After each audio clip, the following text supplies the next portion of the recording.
Hello, how are you all today? I am Professor Carrie Zachary here at TCC Connect Campus, and I want to welcome you all to a special Juneteenth event, Unity and Liberation, celebrating Juneteenth. We have representatives from the National Juneteenth Museum here with us today, which is so exciting. For those of you that are students and you are watching, you will see an attendance link that we'll share at the end, so you can click it. We'll share with your instructors that you attended so they can know you were here and hopefully give you some credit. And there will also be a Q&A at the end, so you can put your questions in there and be ready for those. I am delighted to introduce Lauren Cross today. So I'm going to read her bio to you and then hand it over. Lauren Cross, PhD, is an award-winning artist, curator, and scholar of art and cultural history. She holds a BA in art, design, and media from Richmond, the American International University in London, England, an MFA in visual arts from Lesley University in Cambridge, Massachusetts, and a PhD in multicultural women's and gender studies from Texas Women's University in Denton, Texas. She is the founder of nonprofit arts initiative WOCA Projects and has been recognized nationally and internationally for her art, curating, research, and community work. Currently, Cross is the Gail Oxford Associate Curator of American Decorative Arts at the Huntington and the Executive Strategist for the National Juneteenth Museum. Please join me in welcoming her today as we learn from her. Thank you. Thank you so much for having me. Can you see my screen?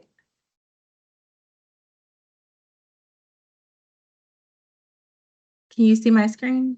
Anyone? Yes. Yes. Okay, perfect. I'm so excited to share with you about certainly about the upcoming National Juneteenth Museum. But I wanted to start by giving you some information about the story of Juneteenth. And we're in the midst of working on this exact story as it relates to our permanent exhibition. So I'm really excited to share some of this with you, as well as some upcoming events that you might be interested in attending.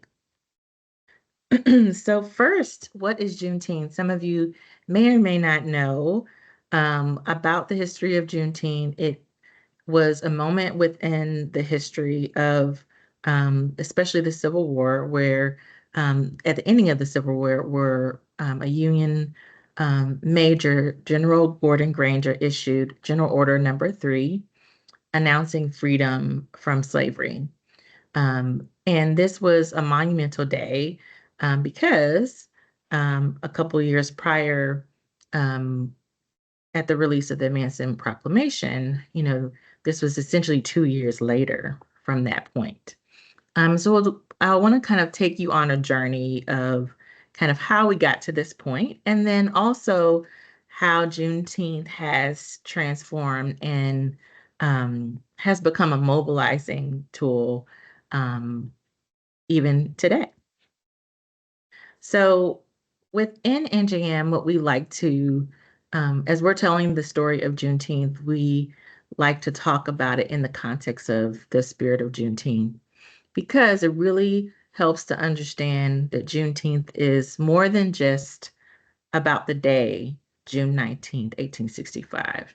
And certainly it is an opportunity to remember that day. But since then, it has been an opportunity to talk about a number of different things. And so I want you to leave you with 4 key ideas of what the spirit of Juneteenth does for us. And this is actually a national story about Juneteenth. So first, Juneteenth teaches us about freedom.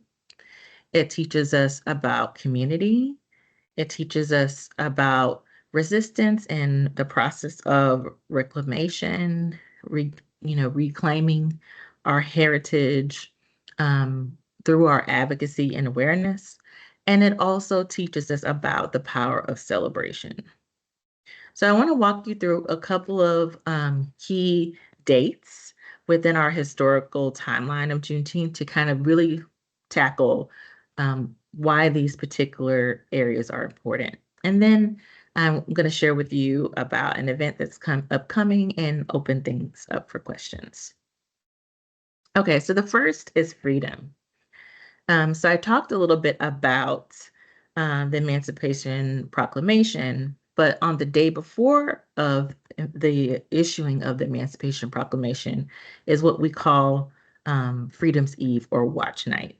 And this was the night before where enslaved people were waiting, watching, and praying to see whether or not this proclamation would actually pass. So they had gotten wind of it and they were watching and praying the day before in hopes that it would actually happen. And it does happen, essentially. And what the Emancipation Proclamation did was it issued, it emancipated slaves within Confederate um, states. Um, Another keynote is that throughout the Union, there were other uh, non-slave holding states where, people were already free. So this was specifically for the slave states. And then, so that happened in 1863. But of course, there were people who rebelled against the Union and kept their slaves, and Texas being one of them. And so at the end of the Civil War, Galveston was at that time the capital of Texas, which is kind of mind-boggling to think of. Um, and so therefore, Union soldiers came to Galveston to announce the end of both the Civil War and the end of slavery, and um, that former slaves would now have absolute liberty and freedom from that point on. Another key point, which the Juneteenth Legacy Project has and many scholars have highlighted, was the notion that there were many U.S. colored troops that also arrived in Galveston at the same time. And they were influential in actually communicating with enslaved people who were living in Galveston to let them know that they actually were free. And this message, which spread throughout the state of Texas and beyond, as well as through newspapers. So people often ask, well, how did people throughout Texas, because Texas is a huge state, come to know about their freedom? Well, it was the Union soldiers spreading the news, but also there were often like newspapers announcing, publishing the general order. And I will also just add in this that December of 1865 was when the actual ratification of the ending of slavery for all states happened. So there was a process after that. But the first quote unquote Juneteenth celebration happened a year later in 1866. So this was, after a year of experiencing freedom, it became a day to commemorate the day and celebrate. And the first documented Juneteenth celebration actually happened in Austin, Texas. So I took you through like kind of this notion of that early freedom. But another thing that happens with Juneteenth is that it is a vehicle for gathering communities. And so obviously, emancipation and celebration days bring people together. It becomes a vehicle to allow people to gather and to take up space, and to celebrate in a public arena. This is a Juneteenth celebration that takes place in Oklahoma, which is another side of my family, originated in Oklahoma. And then also you see the creation of Black churches and places of worship after emancipation. So creating places to get together and gather and celebrate, but also creating places of worship. And then on June 19, 1888, this is a photograph of a celebration that happened in Houston, Texas, which is actually my hometown, where the Reverend Jack Yates, who was a former slave, and a group of other local pastors in the city purchased collectively 10 acres of land where they could specifically celebrate Juneteenth and other celebrations. So this notion of gathering together within a community environment is very important part of Juneteenth. You have to imagine that after the end of slavery, there were people who weren't so excited about the ending of slavery. And so, um, when you hear about stories like this with Reverend Jack Yates, you understand that they were having to, you know, s- you know, um, strategically find places to celebrate where they could be safe and celebrate in peace. And then also after emancipation, you had the gathering of families and creating communities of families, where people were able to tell their stories of what happened to them during enslavement. And then you also had even later the documentation of those stories through slave narratives. So, the development of Black families, the gathering together of Black families becomes important because during slave enslavement, many enslaved people were separated from their families, and they were sold to different owners and forced to migrate away from their families. And so after emancipation, you saw a lot of people trying to find their families. So another way of building community. And then later, in the 1940s, during World War II, Juneteenth, before this time period, was very confined to places like Texas, Oklahoma, and Louisiana. You saw a little bit of documentation earlier about some of those celebrations. But however, at this point, Juneteenth celebrations began spreading in other areas after World War II. And this is actually, also the Great Migration inspired this as well because people were coming back home and being exposed to it and then going back to their new homes in the North or in California and celebrating Juneteenth there. So Juneteenth also is an opportunity for reclamation, or some would say resistance, the pursuit of justice, and activism. um, Juneteenth was used during the Civil Rights Movement as a strategy.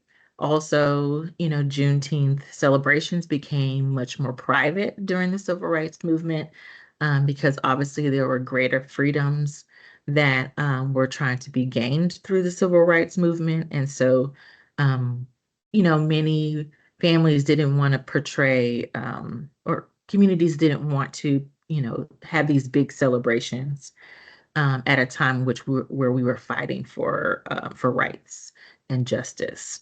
And so, as you see here, celebrations became more private amongst families and less public, bigger displays.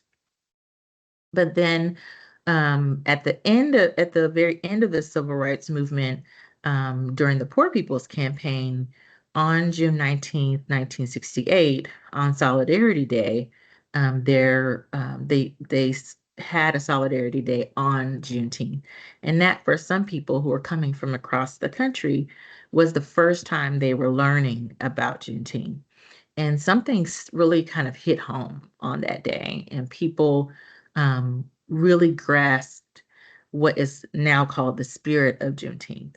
And I would say that there's, you know, many different waves of that spirit have kind of rose at different times throughout history. But this particular moment in 1968 is when Juneteenth really spread like rapid fire across the country in places where there weren't necessarily people who had family from Texas or family from the South. They were really inspired by this galvanizing tool that they experienced during the Poor People's Campaign. And then you see Juneteenth really revive in the 70s, particularly starting in 1970. We see Juneteenth celebrations popping up across the country in major cities. And you can see here, this is actually an article from the Star Telegram in Fort Worth announcing that 30,000 participants were participating in Juneteenth in that year. So really just documenting, even for our local history, how it really reemerged in 1970. And then 10 years later, Texas declared Juneteenth a state holiday, led by state legislator Al Edwards. And this was a powerful effort. And I often say that I actually, um, as someone who was born in the 80s, have never not celebrated Juneteenth, and that is in fact true because Juneteenth became a state holiday in Texas in 1980. So therefore, it was going on, ever since I was a little baby. And as descendants of enslaved people in Texas, my parents really ingrained within me the importance of Juneteenth. So it's been such a huge, powerful, moment to reflect on my ancestry. Um, and so then in the 90s, we have another movement, another kind of surgent of the spirit of Juneteenth to arise again. And this is what we call the modern Juneteenth movement. This is in the 90s where a group of leaders from across the country gathered in New Orleans, Louisiana, to work for a greater national recognition of Juneteenth. And it really birthed some national organizations on Juneteenth, some which still exist today. In this particular book, Juneteenth, The Celebration of Freedom by Dr. Charles Taylor, was created and was actually used within that national effort. And there were two early pioneers of the modern Juneteenth movement, Lula Briggs Galloway, who was a president of one of those early Juneteenth organizations, and Dr. Reverend Ronald Myers. So they were both pioneers of that early movement. Both have since passed, and also they both were very much in connection with Ms. Opal in her own efforts. And she was in connection with those national organizations as well. So you can see 1997 was a very big year for Juneteenth nationally. This is also where the Juneteenth flag was created by Ben Haith, who was the founder of the National Juneteenth Celebration Foundation.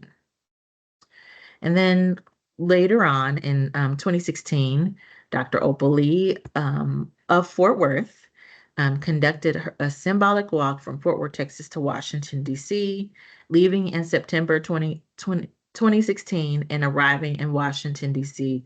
in January of 2017 to petition to make Juneteenth a federal holiday. And the rest is history. In 2020, Representative Sheila Jackson Lee of Houston introduced a resolution to recognize the significance of Juneteenth, and many corporations began celebrating Juneteenth as a company holiday. And then finally, in 2021, Juneteenth is signed as a federal holiday on the national level. So lastly, I want to leave you with the final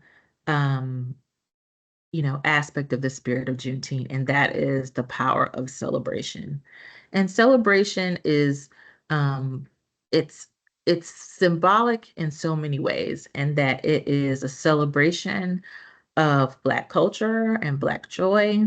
It is an opportunity to put the contributions of one's community on display. And there is a long history of Juneteenth celebrations being used as mobilizing events. So for people to speak about the rights of one's community and to advocate for social justice, but also to celebrate and honor, to express the beauty of Black culture, and to highlight people within one's community that are doing important work. So the last thing I want to share with you, and I'll open things up for questions, is we are having our very first History Harvest on July the 6th, which will be at the Chamblee Library in Fort Worth, and it's hosted by UNT Libraries. And History Harvest, I know some of you are all studying history at TCC. And so History Harvests are a unique community archive opportunity.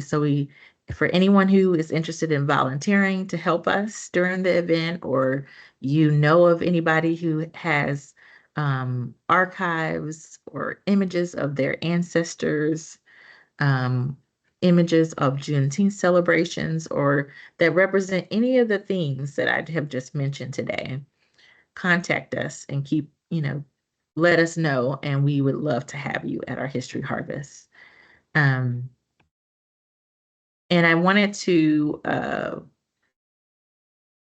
end with for some people who are kind of thinking about, well, what would you bring to a History Harvest, or what would you want to donate to a museum like the National Juneteenth Museum? So I want to share a story about my own family. This is a photograph of a church. This church is the Pleasant Green Baptist Church, which is located in the Longview area of East Texas. Well, this church has a very specific and interesting history to my family. Earlier, I mentioned that many churches were started after emancipation. Well, this church was started after emancipation in a African American community in that Longview area. And ultimately, one of my ancestors um, ended up acquiring a large parcel of land after, around 1875 during the Reconstruction era, over 200 acres, in fact. And so now the current Pleasant Green Baptist Church that stands today is actually located on my family's land. But those are the things that happened after emancipation. And it also birthed a community called the Pleasant Green community. So the church was at the center of this African American community, which my ancestors were a part of. And then another artifact attached to this is a quilt made by my great grandmother, also of this Pleasant Green community. So these are the different ways that we can tell stories about Juneteenth, about how communities came together at the end of slavery to build a new life and to express their freedom. And I mentioned to you also about the Juneteenth book, which was used. So there's all kinds of materials that could be documented. And then we also have a historic Juneteenth handbill, which was that we just recently acquired. So there's all kinds of materials, documents, and all kinds of materials that so excited that we now have to tell the Juneteenth story. And I will end there and open up for questions.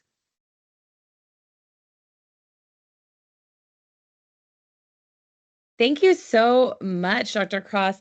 Hi, I am Dr. Chloe Northrup. I'm the department chair here at Connect for the History Department. And my question is, can you tell us more about the vision of the upcoming National Juneteenth Museum in Fort Worth? And I love that you brought up about what students can do about participating. What other opportunities are there for them to participate or for them to be part of this, or even just spreading the word about the vision and the hopes and plans for this space? Absolutely. So those four things that I mentioned earlier, um, about freedom, community, resistance, and celebration, that is a part of the vision that we're sharing, that we want people to understand what the spirit of Juneteenth is, and that all of those things, that Juneteenth is more than just a holiday. It actually is a movement. And all of those elements are how we express those kind of tenets of the movement. So that's a huge part of the vision, and I'm excited about. We're working actually with the exhibition design firm right now, to bring in all of the artifacts that we've started to acquire, and to tell some of these stories that I told you today will be featured in our gallery. So that's exciting, that we'll be able to share that.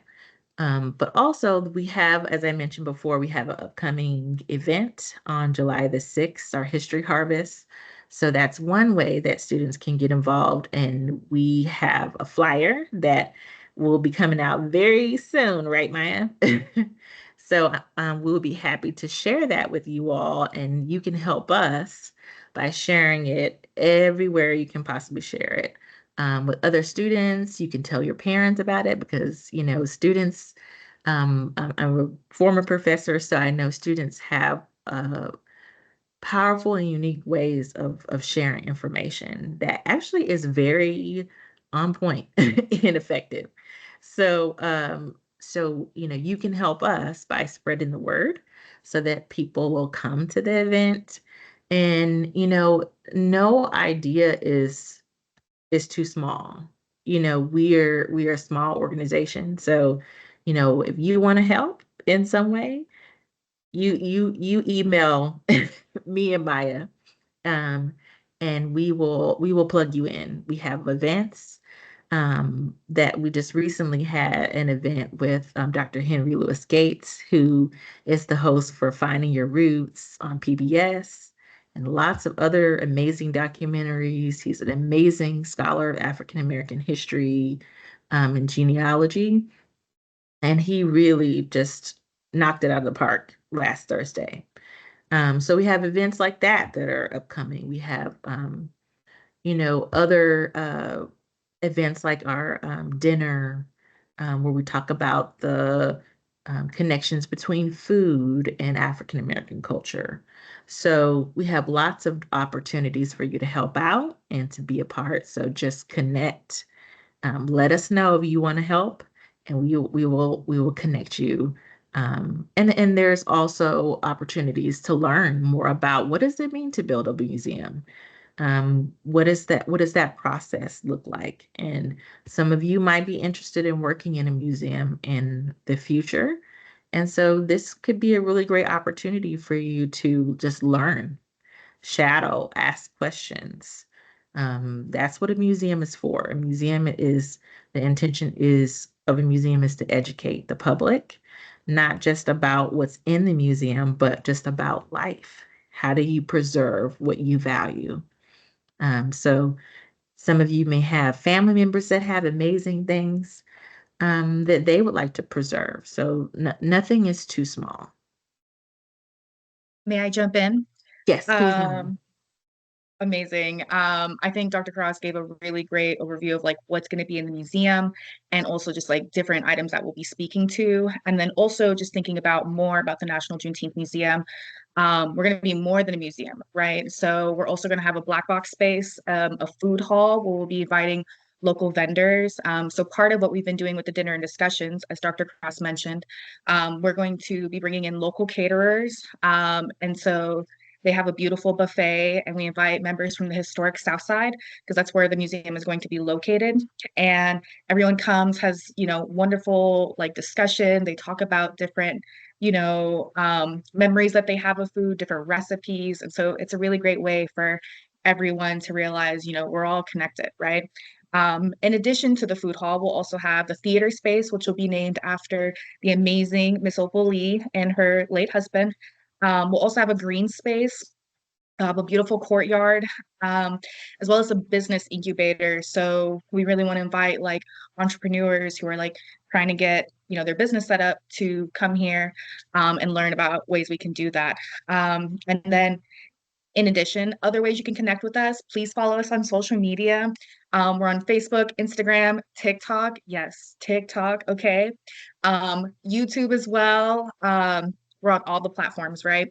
And then also, if you'd like to get updates to our speaker series, if you go to nationaljuneteenthmuseum.org or .com, whichever it is, and you scroll all the way down to the bottom of our webpage, we have a newsletter.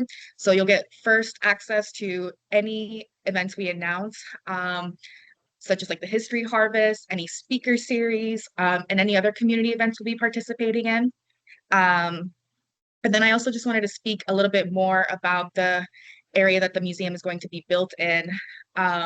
So our CEO, Jared, has done a really great job of getting to know the community there because in the historic South Side of Fort Worth, basically there's these highways like bifurcating it. So it's been historically overlooked and just undervalued. And it's like a really beautiful like community, and everyone there has like great ideas, and they're just like, how can we make where we're living a better place?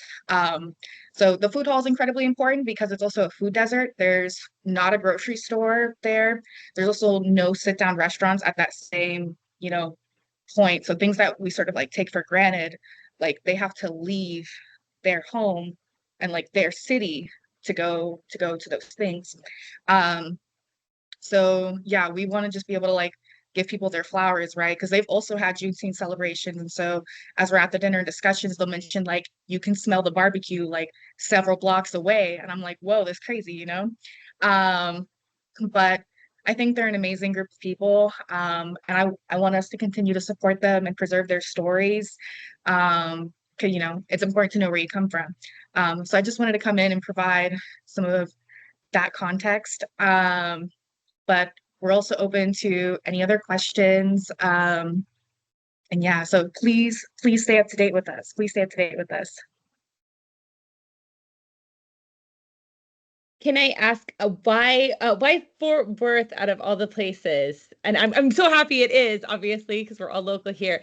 But is there a special reason for Fort Worth? And I think many people might know the answer, but can you tell us more about that? Well, I think the Fort Worth is such a metropolis. It's one of the fastest growing cities in the country. And Miss Opal and all of the efforts that she's done has really become the face of Juneteenth, I think. And so a lot of, in all of those ways, the history of Juneteenth within Fort Worth, Fort Worth is such a powerful location for us to tell the Juneteenth story, and an area where people are constantly coming to this region. And so, I think that why not Fort Worth? That's kind of really the question. My response is like, why not? Like, this is actually like a perfect place to celebrate and to have a museum where people will come and they will be able to have access to this history. With that being said, we're also very much interested in, connecting with the different regions of the Juneteenth story. There are many regions where the Juneteenth story basically Juneteenth has been happening in these regions for a long time.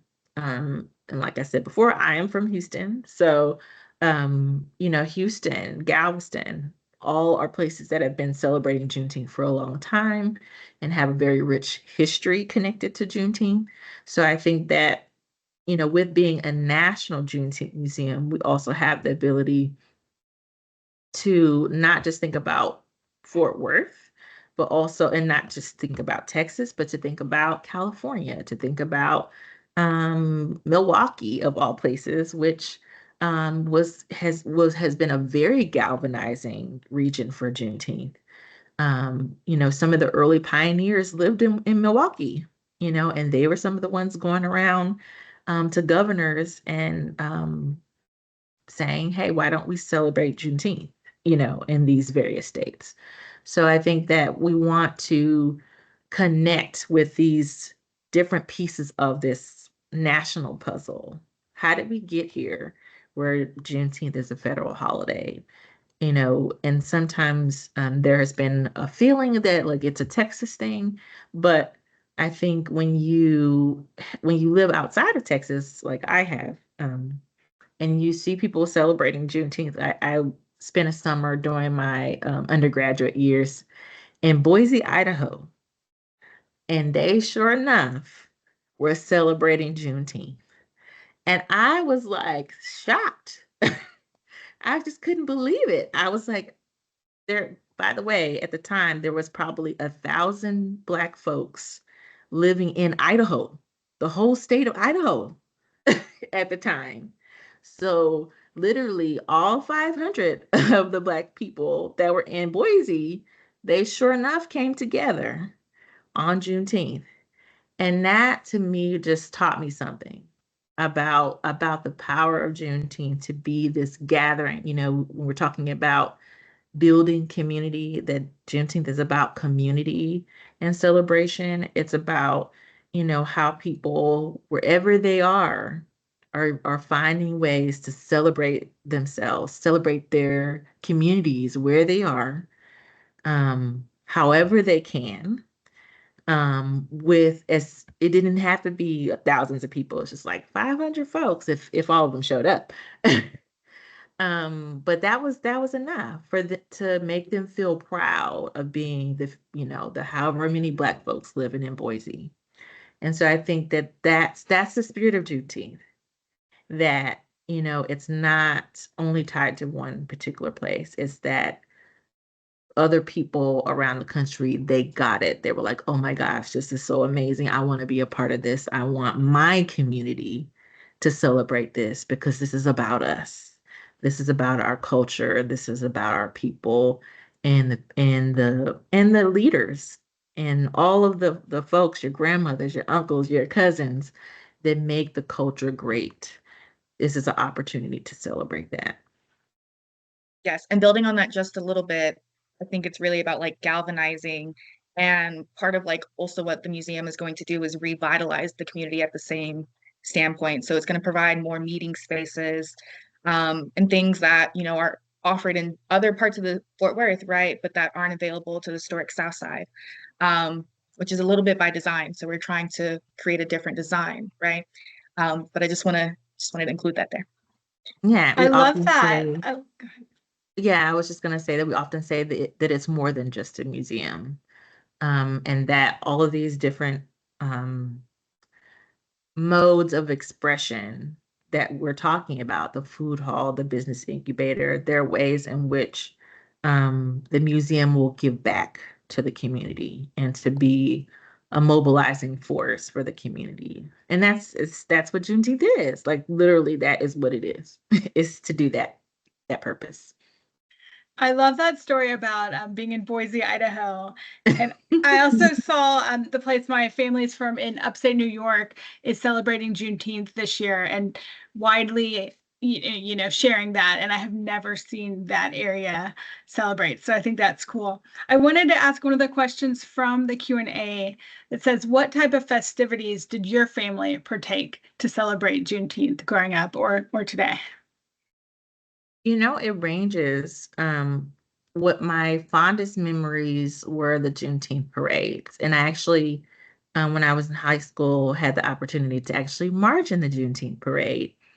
And it was such a surreal experience because I felt very like honored to be, like as someone whose ancestors were enslaved in Texas and like were set free like through Juneteenth. And my mom would always like literally preach about that. Like, this is about us, okay? We're going to the parade. We're gonna do something, you know. Um, so being in the parade after kind of really having that understanding, it was just like, oh my gosh, this is just amazing. And seeing all the people show up and just be like, ah, you know, it was just a very honorable thing to be a part of.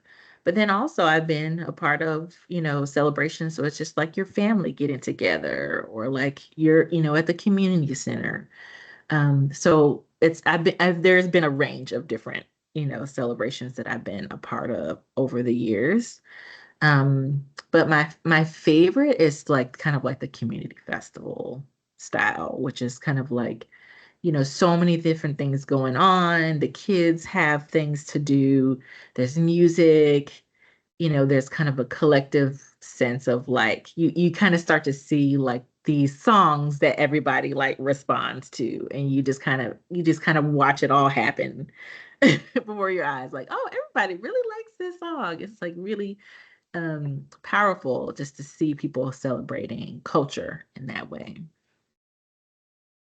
But also there's Miss Juneteenth pageants. And not just Miss Juneteenth pageants, like you know, pageants in general, which um highlight, you know, Black beauty queens. You know, they often a part of like the parade or featured in events. There's often church events.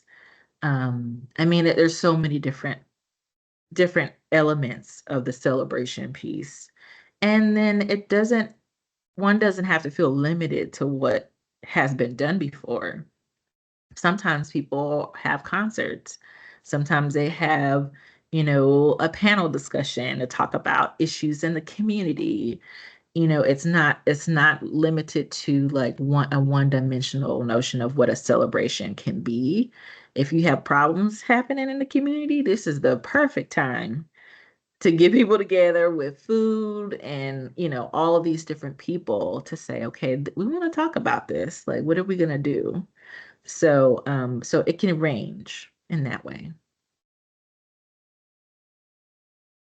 I hate to even ask this, but is there any backlash? Do you guys see any backlash to this initiative, or to even the gathering of memories and data and anything about the museum?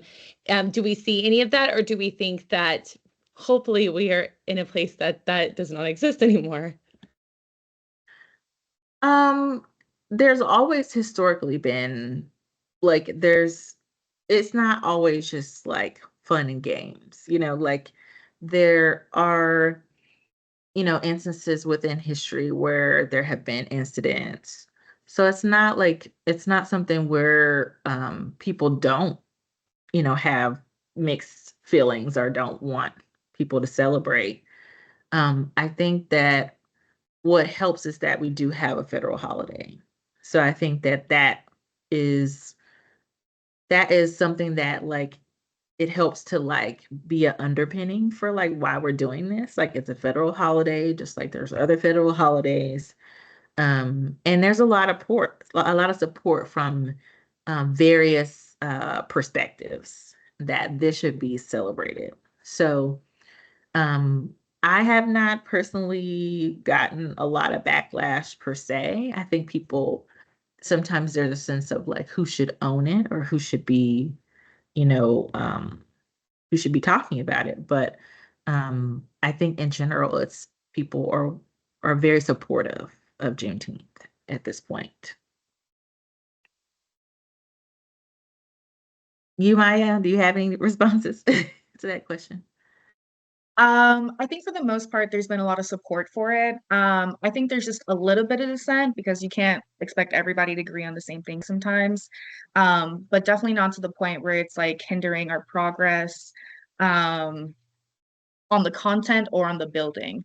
Um, so yeah, and I'm not too sure where the dissent comes from, but you know, like there are a few articles that I'm trying to remember exactly what they were about, but they're basically saying like we just want the community to stay about the community and not for the area to get gentrified in a way. And so there was like that concern. And so that article came out earlier this year. And then like also like the footprint of like where the building's going to be. That was a concern too. But we spoke with our architects and we have the square footage we needed to build to get this building up. So we're full steam ahead and we're going to continue to move forward, onward and upward.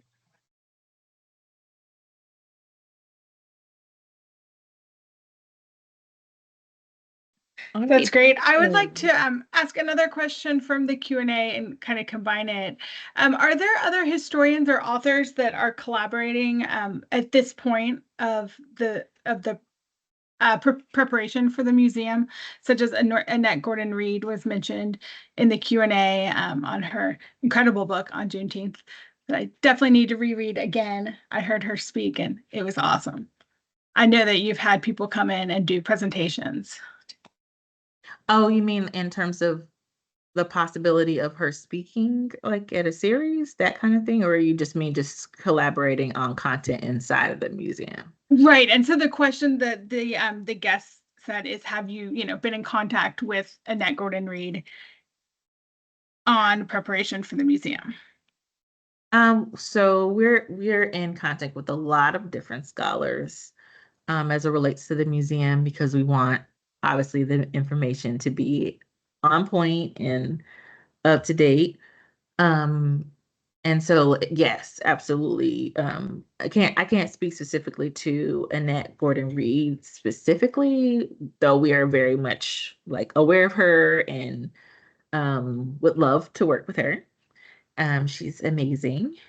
So I think we have like a whole cohort of people that we're in conversation with that are specialists in this material, this time period. And then there's a whole there are Juneteenth leaders, like so people who are overseeing Juneteenth celebrations all across the country. So we're in contact with those people as well. So they're like in tune with the history of Juneteenth in their area.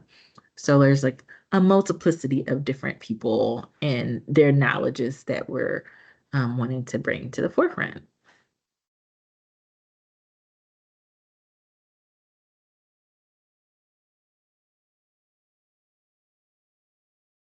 The great question.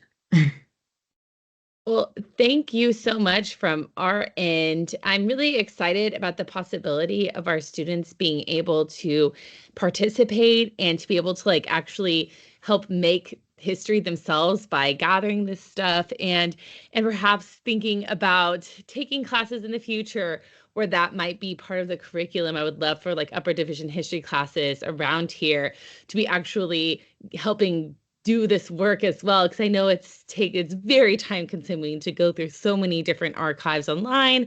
And so it'd be great if students could do this as projects, help get grades and all that. So think about that, students, as you're here right now, about how you could maybe segue this into great ideas for internships or for classes in the future, but also just to get your own stories of your own family and to be able to think about how you can ask people these questions and get some really perhaps great artifacts and things for the museum that you might have in your own family or your neighbor or someone around you. You have no idea. So I think getting the word out is the first step probably, right? And so we're so happy you're here to be able to do that and share that with us. So then we can take this out to the community as well, to our each little smaller communities that we're part of. What's also exciting is that in addition to building a collection, for our permanent exhibition, we're also building an archive.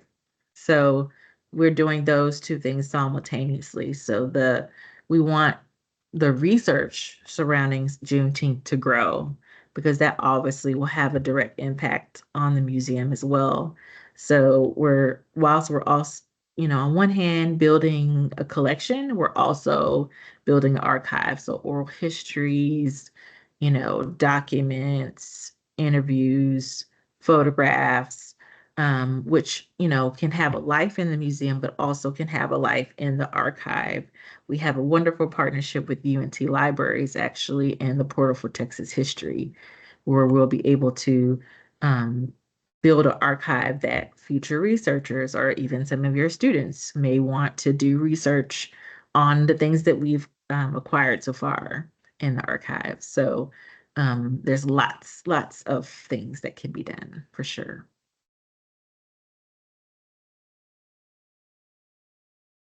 Well, thank you so much. I am putting in the Q&A right now for our students who are here. I am putting that attendance link for you all. I know that it's always a favorite for our sweet students who are here today and joining us. And please I am posting this in the Q&A. Hopefully you're all able to see the attendance form for today. Professor Zachary, is there anything else we have to say today? No, I just want to say thank you. This was so insightful, and I look forward to continuing to share this with our students. Thank you for your time. Thank you for inviting us. It's such a pleasure to be with you all today. Yes, thank you so much on behalf of all of us. And we're happy to have this on Fridays. TCC is technically closed, so we're happy for the people who did come today. And we will be posting this recording in our classes too. So hopefully students, if you weren't able to see this live, you were still able to see the recording and be part of the discussion still. So thank you all, whether you are live or watching later. We are happy you joined us. And thank you so much, Dr. Cross. Thank you so much, Maya Lewis, and everybody from the National Juneteenth Museum. And we look forward to seeing what happens right across the I-30, if you will, from our location. So close. We could almost walk, right? So thank you. Awesome. Thank you. Thank you, guys.